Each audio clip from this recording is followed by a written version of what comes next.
ये जो हमेशा क्या रहता है, पाकिस्तान के सपोर्ट में रहता है। These were the three rivers that was given to Pakistan. ये तीन नदी थी जो कि हमने पाकिस्तान को डिस्ट्रीब्यूट करी थी, दी गई थी। अमेरिका हमेशा जो है लैंडलाइट में चाहता है कि वो दिखाना चाहता है कि मेरे कंट्रोल में पूरी दुनिया है।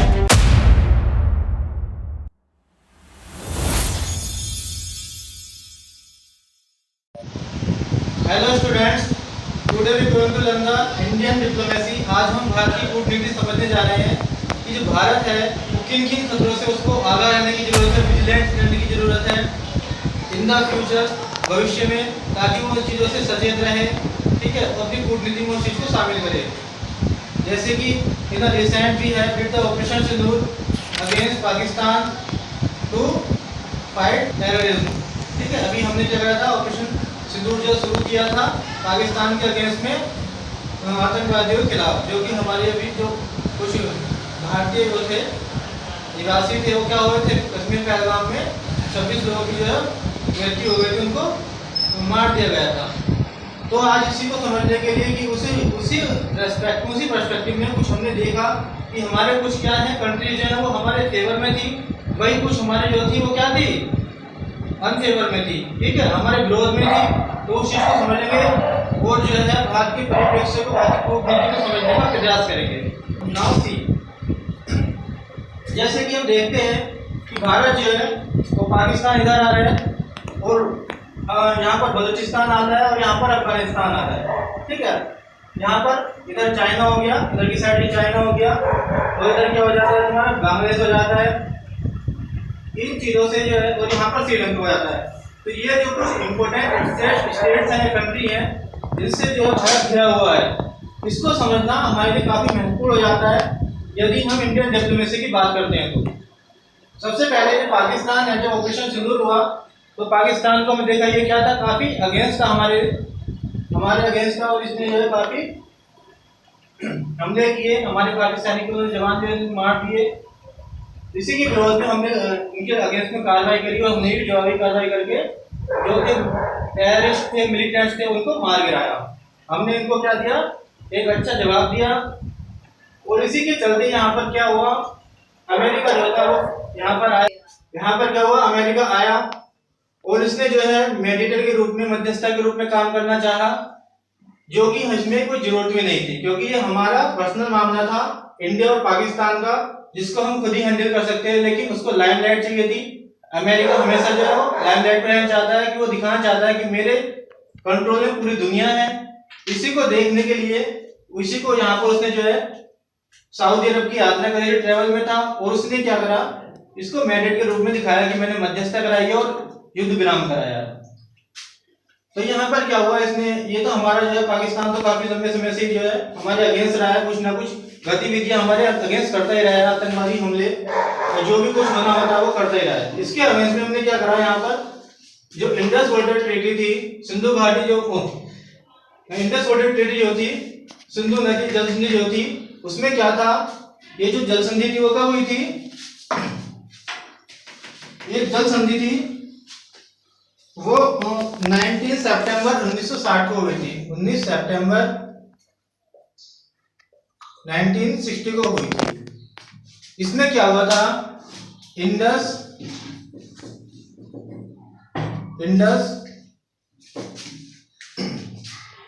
झेलम एंड चिनाब,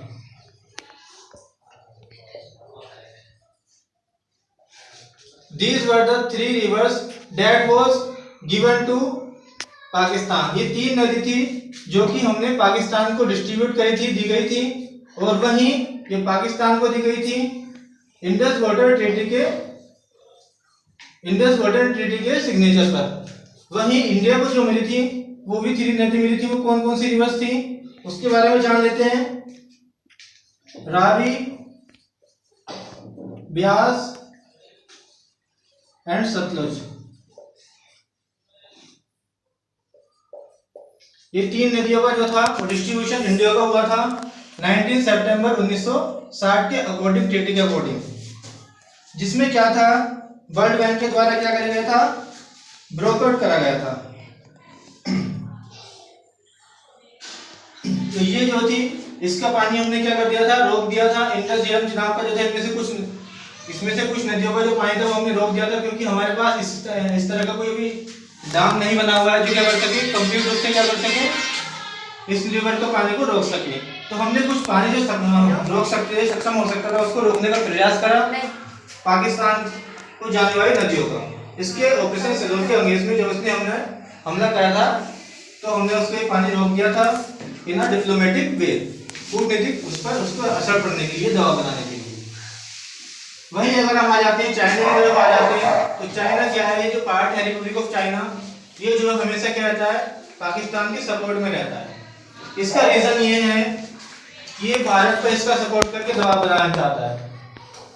ये क्या करना चाहता है, इस पे प्रेशर करना चाहता है इंडिया पर, जिसके फेवर इसलिए इसने पाकिस्तान को अपने फेवर में ले रखा है। और इंडिया जो है दोनों कंट्री के बीच में आ जाता है, जो कि काफी कूटनीतिक परिप्रेक्ष्य से काफी बड़ा खतरा हो जाता है। क्योंकि इसने क्या कहा था, इसने जो था चाइना ने वो ऑपरेशन सिंदूर के उसमें काफी इसका फेवर किया था।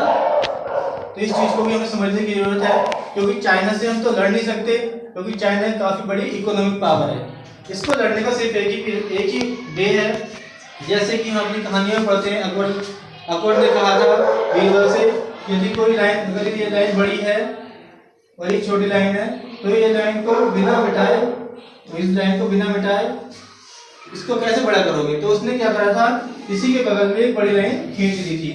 तो इसी को ध्यान में रख के हम क्या करेंगे, अपनी इकोनॉमिक पावर को काफी बड़ा कर सकते हैं, अपने स्ट्रॉन्ग बन सकते हैं, अर्थव्यवस्था को मजबूत बना सकते हैं, तभी चाइना से हम लड़ सकते हैं। न्यूक्लियर पावर की बेस पर तो हम किसी से नहीं लड़ सकते, क्योंकि वो तो आज के दिन में पॉसिबल नहीं है, क्योंकि सभी कंट्रीज के क्या है, विजिलेंट है, चौकन्ना है, क्योंकि काफी बड़ा क्या हो सकता है, डिजास्टर हो सकता है पूरे वर्ल्ड के लिए। वहीं हम आते हैं बांग्लादेश में, जैसे कि अभी रिसेंटली एक घटना हुई थी, वहां पर जो शेख हसीना थी, वो क्या हो गया था, वो 5 अगस्त 2024 में वहां पर सिविल अनरेस्ट हो गया था, यह अशांति हो गई थी, जिसमें क्या हुआ था, जो शेख हसीना थी वो क्या हो गई थी, भारत की तरफ माइग्रेट करके आ गई थी, वहां से पालन करके आ गई थी। और वहां पर जो है, जो वहां के जो लोग थे उन्होंने क्या कर दिया था, रिवोल्ट कर दिया था, विरोध कर दिया था। तो इसी बीच इन द मिडवे नोबेल ल्यूरेट जो थे, जिनको नोबेल से पुरस्कृत करा गया था, मोहम्मद यूनुस, उन्होंने क्या करा, इंटरिम गवर्नमेंट के रूप में पदभार ग्रहण करा। वो क्या कर रहे हैं इस टाइम, क्या कर रहे हैं, जो बांग्लादेश है उसको अभी तक जो है संभाले हुए हैं, और वहीं जो है वो अभी सरकार चला रहे हैं, इंटरिम गवर्नमेंट। अभी कोई वहां पर डिसीजन नहीं हुआ है इलेक्शन वगैरह। तो इसने क्या कहा था, बांग्लादेश ने कहा था कि अगर पाकिस्तान के साथ लार्ज स्केल पर वार शुरू होता है, युद्ध होता है, तो हम किसका साथ देंगे, चाइना का साथ देंगे। मीन्स बांग्लादेश और चाइना मिलकर क्या कर लेंगे, जो 7 सिस्टर्स हैं हमारी, ये 7 सिस्टर्स आती हैं ईस्टर्न साइड में, ईस्टर्न पार्ट में, इनको क्या कर लेंगे, ऑक्यूपाई कर लेंगे चाइना के साथ मिलकर। इसमें क्या आती है, अरुणाचल प्रदेश आता है, नागालैंड, मणिपुर, मेघालय, त्रिपुरा, मिजोरम, आसाम, ये 7 सिस्टर्स आती हैं। इस पर हम क्या कर लेंगे, ऑक्यूपाई कर लेंगे, और उसको भारत के पार्ट से अलग कर देंगे। तो ये काफी बड़ा इसका जो है वो यहाँ पर स्पीच जो है वो आती है, भाषण आता है, जो कि काफी बड़ा हो जाता है इसको देखने डिप्लोमेटिक वे में, क्योंकि बांग्लादेश भी हमारे अगेंस्ट हो जाता है। वहीं हम आते हैं श्रीलंका पर, तो श्रीलंका की हमें कोई सपोर्ट है नहीं है।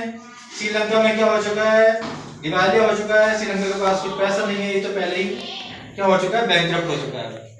ये क्या हो चुका है, बैंकरप्ट हो चुका है। ये क्या हो रहा है, यहाँ पर जो लोग हैं वो क्या हैं, अपनी परेशानियों से दिक्कत है, पॉवर्टी में, अर्थव्यवस्था यहाँ की गिर चुकी है, तो यहाँ पर दिवालिया हो चुका है। और इसकी जो सहायता करता है वो कौन करता है, इसकी सहायता भी चाइना करता है।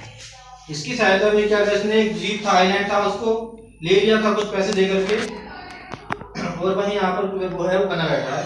और यही इसके पैसे दे करके, मनी दे करके इसके ऋण के, और जो इसका एक भी होता है ऋण, जो इसके पैसे देता है और डेब्ट लेता है, उसके वे में जो है ये इसको कंट्रोल कर लेता है अपने हैंड में, अपने कंट्रोल में लेता है। तो ये भी जो है चाइना के कंट्रोल में आ जाता है इस तरीके से।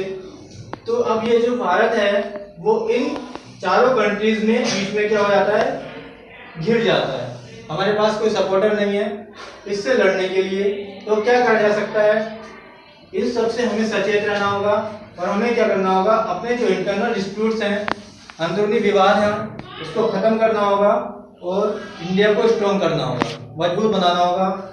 हमें क्या करना होगा, हमें जो कास्ट सिस्टम है उसको क्या करना होगा, रिमूव करना होगा, जाति व्यवस्था को खत्म करना होगा, तभी उनमें क्या आ सकती है, एकजुटता आ सकती है। दूसरा, हिंदू और मुस्लिम के बेस पर जो लड़ाइयाँ होती हैं, हिंदू और मुस्लिम के बेस पर जो हमारे यहाँ पर झगड़े होते रहते हैं, इसको भी हमें खत्म करने का सोचना होगा। ये किस तरीके से जो है हम अपने अंदर जो है एक हार्मोनी लाएं, सामंजस्य लाएं, ताकि हम जो है एक ब्रदरहुड बनाए रखें, भाईचारा बनाए रखें और जो झगड़े हैं इंटर डिस्प्यूट जो है कारण ना बने हमारी जिंदगी। तो इन चीज़ों को कुछ ना कुछ ऐसा भी निकालना होगा ताकि हमारे राष्ट्र की इंटरनल उसको कमजोर ना करें। अब आ जाते हैं यहाँ पर वर्ल्ड मैप की तरफ कि वर्ल्ड में जो है किस तरीके से इंडिया का जो प्रभाव है उसको जानने की कोशिश करते हैं। जैसे कि ये इंडिया है और यहाँ पर जो है ईरान है और यहीं पर क्या है, इजराइल है। ये इजराइल वाला पार्ट आ जाता है और ये ईरान वाला पार्ट आ जाता है। इसको जानने की कोशिश करते हैं। वर्ल्ड वॉर सेकंड के बाद क्या हुआ था, जो ज्यूइश थे उनको जो है कुछ जगह देने की कोशिश करी गई थी, उनको जगह दी गई थी। वो क्या थी, वो यहाँ पर फिलिस्तीन में जगह दी गई थी ज्यूइश को। तो यहाँ पर ज्यूइश और अरब जो थे उनको एक स्टेट दिया गया था, पार्ट डिवाइड कर दिया था कि यहाँ पर क्या रहेंगे, ये फिलिस्तीन वाला पार्ट यहाँ पर आ जाता है इधर इजराइल के बगल में ही। तो उनको क्या हुआ था कि अरब यहाँ पर आ गए थे और ये ज्यूइश थे, यहाँ पर ज्यूइश आ जाते हैं और ये यहाँ पर अरब्स आ जाते हैं। तो अब ये क्या होता है, इसको जो इजराइल का जो फॉर्मेशन हुआ था वो हुआ था 1948 में। 1948 में डिक्लेरेशन ऑफ इजराइल।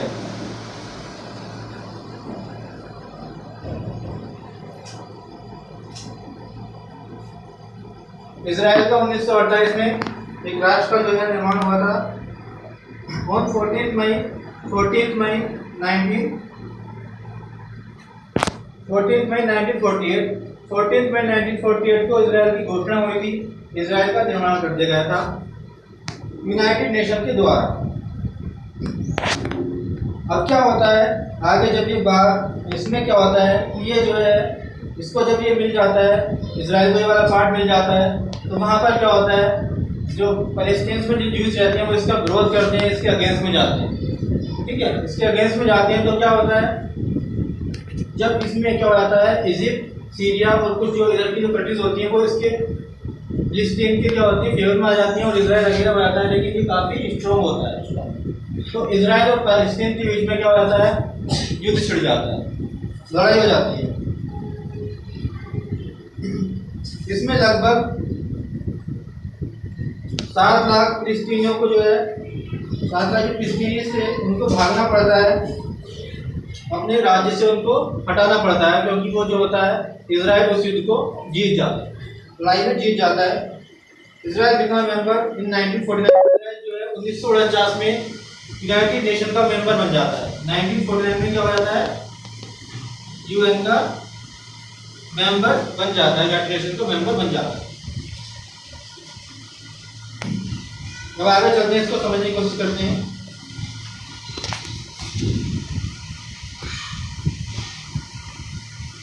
और इससे क्या होता है, जब इसने जो यहाँ पर युद्ध छिड़ गया था, लड़ाई हो गई थी फलस्तीन और इजराइल के बीच में, तो इसने क्या करा था, उस वॉर में, उस लड़ाई में फलस्तीन की आधे से ज़्यादा भूमि को अपने क्षेत्र में कब्जा लिया था और उस पर क्या कर लिया था, कब्जा कर लिया था। वहीं ईरान, इससे क्या हो जाती है, इस वे में क्या हो जाती है, इससे दुश्मनी हो जाती है, ये जो है इसके अगेंस्ट में आ जाता है। अब आते हैं ईरान। ईरान हमेशा इसका दुश्मन रहा है इजराइल का, क्योंकि इजराइल ईरान को अपना क्या मानता है, एनिमी मानता है। इसका कारण ये है कि ईरान ने जो है ज्यूइश स्टेट्स थे उसको क्या करा था, डैमेज पहुंचाया था, जो ज्यूइश राज्य थे उनको नुकसान पहुंचाया था। इसलिए इजराइल जो है ईरान को अपने लिए काफ़ी बड़ा थ्रेट मानता है। वही अगर हम इंडिया की बात करें तो इंडिया का काफ़ी अच्छा संबंध रहता है इजराइल से काफ़ी अच्छा संबंध रहता है। यहाँ पर हम जो है टेक्निक जो चीज़ें होती हैं, वेपन जो होते हैं, वो काफ़ी हम जो इसराइल से लेते हैं। इस वे में हमें जो है इन दोनों से डिप्लोमेटिक वे में समझौता करना, बनाए रखना काफ़ी कठिन हो जाता है, क्योंकि हम इसराइल से तो दोस्ती रख लेते हैं, लेकिन ईरान यहाँ कहीं ना कहीं छूट जाता है। तो ये क्या होता है, ये हमें ईरान जो कहीं ना कहीं छूटता हुआ दिखाई दे रहा है इन वर्ल्ड डिप्लोमेटिक, मतलब यदि हम विश्व की कूटनीति की बात करें तो यहाँ पर जो है कमजोर होता हुआ दिखाई दे रहा है हमें ईरान। तो ये काफ़ी महत्वपूर्ण हो जाता है कि हम इसको किस तरीके से जो है सुलझाएं, ये समझें। तो ये चीज़ों को ध्यान में रखते हुए हमें इंडिया की डिप्लोमेटिक को क्या करना होगा, डिप्लोमेसी को क्या करना होगा, कूटनीति को विजिलेंट करना होगा, अवेयर रहना होगा कि क्या क्या जो है डिसीजन लिए जाएं, ताकि हमारे फ्यूचर में इस तरह की नुकसान ना झेलना पड़े भारत को, जो उसके क्या हो अगेंस्ट में हो। तो इन चीज़ों को हमें ध्यान में रखते इन चीज़ों को ध्यान में रखते हुए हमें कोई डिसीजन लेना पड़ेगा। तो ये थी वर्ल्ड डिप्लोमेसी ऑफ इंडिया। और वहीं अगर हम बात करें अमेरिका की, तो अमेरिका का एक प्रवृत्ति रही है यूनाइटेड स्टेट्स की, ये हमेशा क्या करना चाहता है, पूरे वर्ल्ड पर कंट्रोल करना चाहता है। पूरे वर्ल्ड पर क्या करना चाहता है, कंट्रोल करना चाहता है। ये चाहता है कि मेरे अंडर में सब रहें, और ये इसी की प्रवृत्ति है। और ये हमेशा जो है हर जगह अपना, और ये काफ़ी बड़ी इकोनॉमी है, काफ़ी बड़ी पावर भी है, न्यूक्लियर पावर भी है, तो इसका काफ़ी बड़ा मैच हो जाता है। और ये क्या करता है, ये दोगलापन दिखाता है, ठीक है। ये कभी नहीं चाहता कि दूसरा राष्ट्र मुझसे कभी स्ट्रांग हो, वो कहीं ना कुछ ऐसा सोचता रहता है मन ही मन, अंदर ही अंदर, कि मैं हमेशा सर्वश्रेष्ठ बना रहा हूँ, सुप्रीम बना रहा हूँ इस दुनिया की छवि पर, और दूसरों पर मेरा कब्जा जो है बना रहे। तो इस चीज़ को हमें ध्यान रखना होगा कि अमेरिका जो है काफ़ी वफादार साथी नहीं है जिस पर हम विश्वास कर सकें, क्योंकि ये कभी भी पलट जाता है अपने डिसीजन से। वहीं रशिया की अगर हम बात करें, रशिया जो है, और रशिया और चाइना का आपस में अच्छा संबंध है, हमारा भी रशिया से काफ़ी अच्छा संबंध है, लेकिन चाइना से इतना अच्छा नहीं। रशिया से तो काफ़ी पुराना संबंध रहा है, तब से ही रहा है जब इंडो पाकिस्तान वार हुआ था इंदिरा गांधी के टाइम में। तो यहाँ पर जो है रशिया की अगर हम बात करें तो रशिया इंडिया की फेवर में तो आता है, लेकिन वो चाइना को भी ध्यान में रखते हुए क्या करता है, न्यूट्रल हो जाता है। यदि भविष्य में अगर यदि कुछ ऐसी कंडीशन होगी तो वो क्या होगा, वो न्यूट्रल हो जाएगा, कुछ नहीं करेगा। चाइना के रेस्पेक्ट में, चाइना के संबंध में अगर कुछ ज़्यादा घटित होता है तो वह कुछ नहीं करेगा। तो इस चीज़ को भी हमें ध्यान में रखना पड़ेगा कि रशिया जो है वो क्या है, न्यूट्रल हो जाता है, वो हमारे लिए कोई भी सहयोगी के रूप में काम नहीं आएगा। तो हमें जो है वो क्या करना होगा, हमें खुद ही जो है सेल्फ पावर बनना होगा, आत्म सक्षम बनना होगा, शक्ति से और अर्थव्यवस्था से और जो है एजुकेशन से, सब बेमेजर हमको क्या करना होगा, सेल्फ इंडिपेंडेंट बनना होगा, अपने इंडिपेंडेंट बनना होगा, सेल्फ स्वतंत्र बनना होगा। हमें खुद पर निर्भर रहना पड़ेगा, हम दूसरों पर ज़्यादा समय तक निर्भर नहीं रह पाएंगे, क्योंकि इस डिप्लोमेसी को देखते हुए हम चारों तरफ से गिर रहे हैं। तो ये है थी Indian diplomacy in my context, in my point of view. ये मेरे पॉइंट ऑफ व्यू में इंडियन डिप्लोमेसी थी, जो मैंने समझी और आपको समझाने की कोशिश करी। तो ये जो है जो मेरी समझ में आती है वो इंडियन डिप्लोमेसी की सभी पर्सपेक्टिव को ध्यान में रखते हुए हमें डिसीजन जो है वो लेने पड़ेंगे। तो I hope understand very well. Thank you.